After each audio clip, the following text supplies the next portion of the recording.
In today's lesson, we're going to learn how to take the derivative using the chain rule. The chain rule is used to take the derivative of composite functions. Now, some of you might ask, what is a composite function?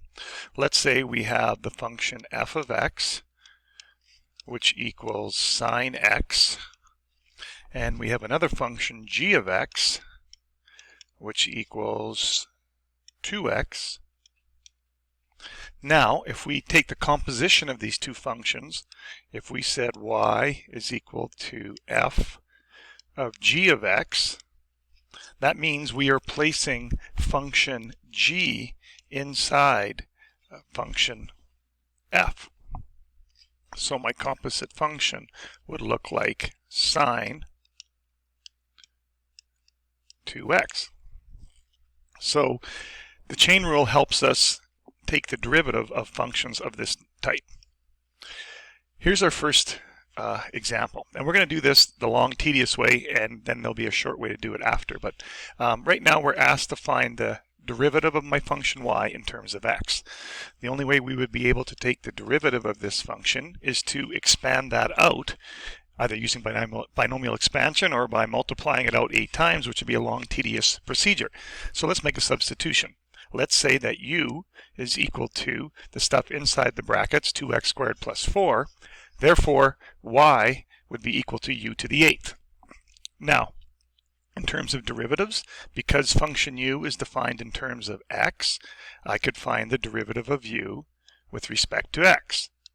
And if I take the derivative of this term here, I would get 4x.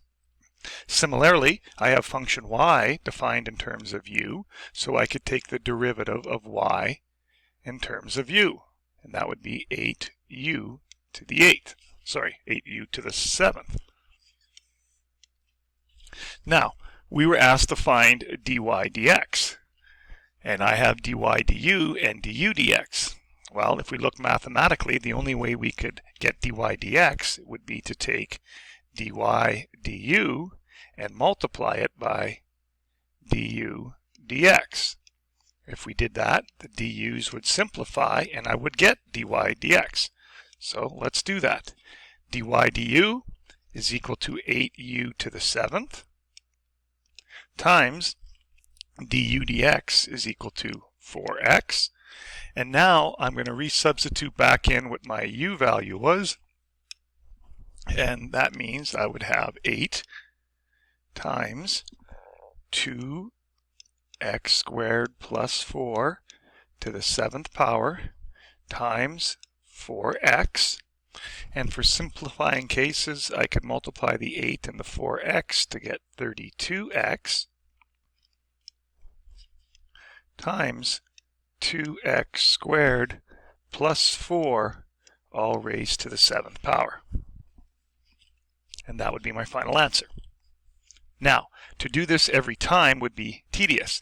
There is another way that we can do this, and let's start with our same function. So we have y equals 2x squared plus 4 all raised to the 8th power. Now, what we're going to do is we're going to pretend that the stuff inside the brackets is just some single variable. And to take the derivative, I'm going to bring the 8 out front like I did using the power rule. I'm going to leave everything in brackets untouched. And I'm going to drop the exponent by 1 to make it 7. Then I will multiply by the derivative of the inside, which in this case is 4x.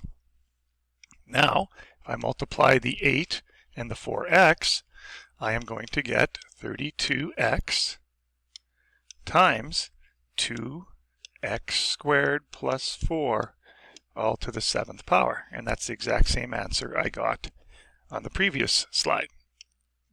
So this is basically the chain rule. We take the derivative of the outside function, and then we times it by the derivative of the inside function. So in general, we have the chain rule here defined as f of x is equal to the composition of function f, the composition of function f and function g, and therefore I take the derivative of the outside. So this is representing the derivative of the outside function, and then I multiply it by the derivative of the inside function. All right, let's look at some more examples. So we have this function here. Again, to take the derivative, I bring the 8 out front.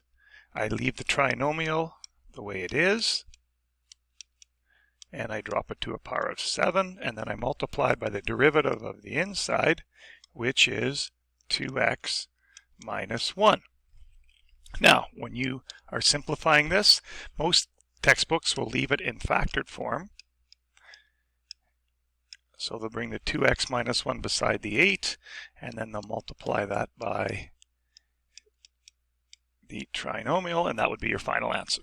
Again, the order you arrange these doesn't really matter because multiplication, the order doesn't really matter.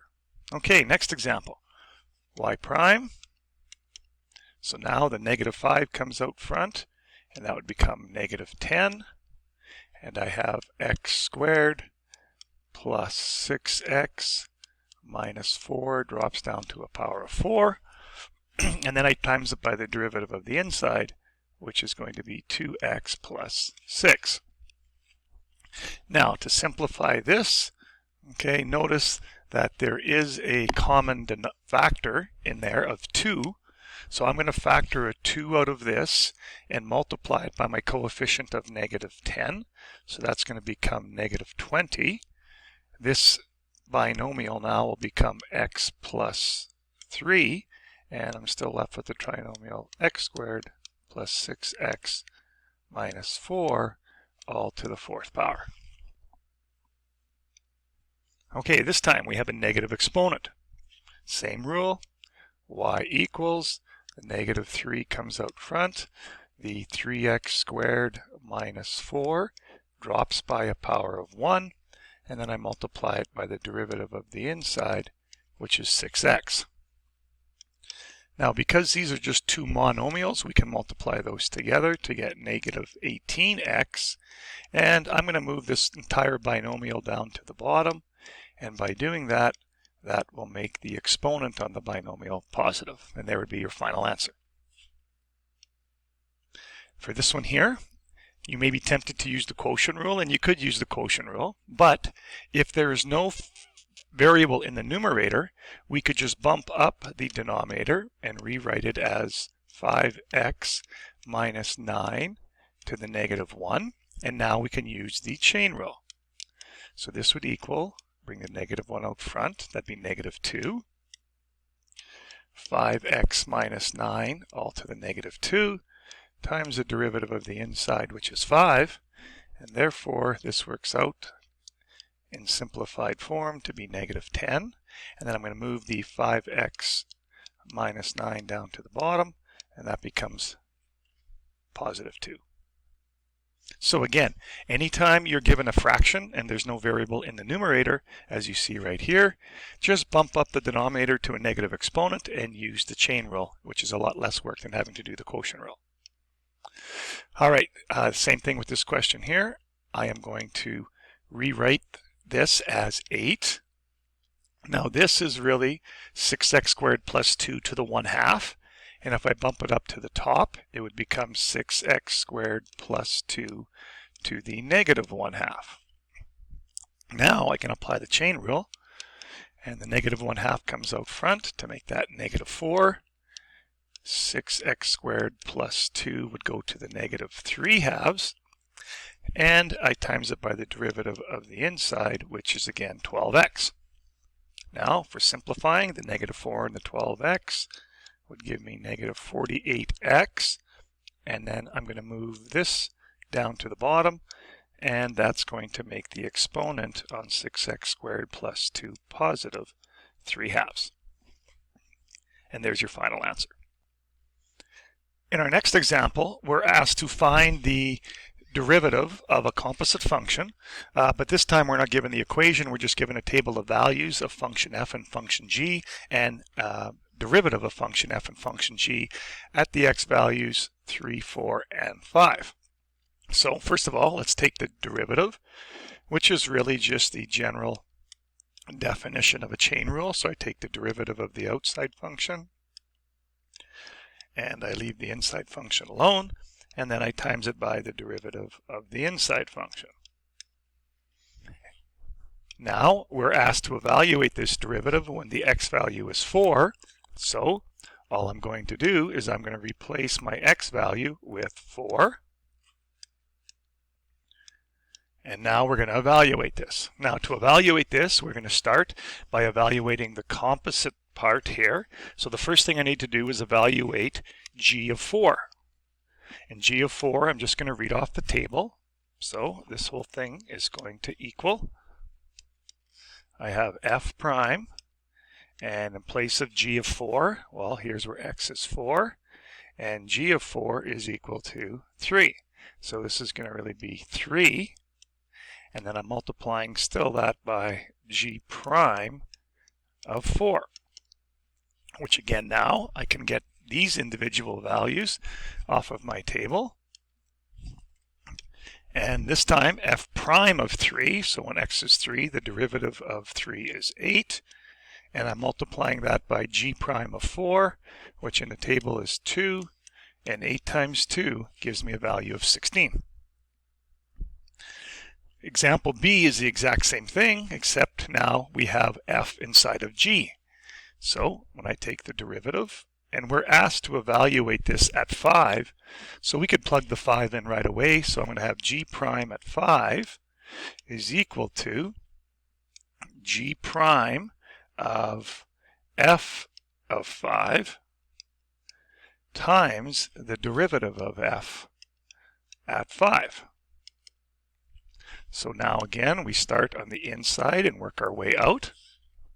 So I'm going to have g prime f of 5, if on my table is 3, and I'm still going to multiply that by f prime of 5.